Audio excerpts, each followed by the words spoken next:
All right, guys, we are here at ISE in the Screen Innovations booth in Hall 1, stand N80. I want to show you something cool over here. If you haven't seen the rAVe video on Janus yet, you need to check that out because what I'm about to show you takes Janus to a whole nother level.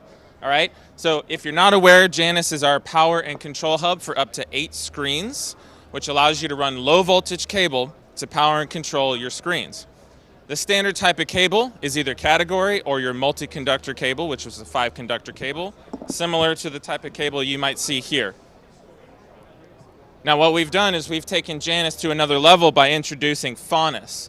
And if you're familiar with your Roman mythology, Janus is a two-faced god. Fontus is his son.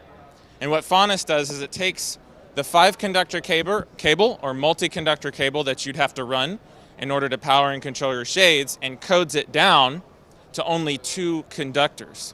So you can run any kind of 2-conductor cable that you can imagine.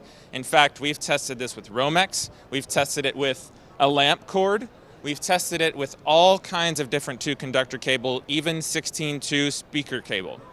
Now, we always recommend when you have the ability to run 5-conductor cable, but Fontus, when you're in a pinch, gives you the ability to run full 2-conductor cable for 300 feet to power and control up to 160-inch motorized screen or motorized shade. If you want more information, check us out at screeninnovations.com.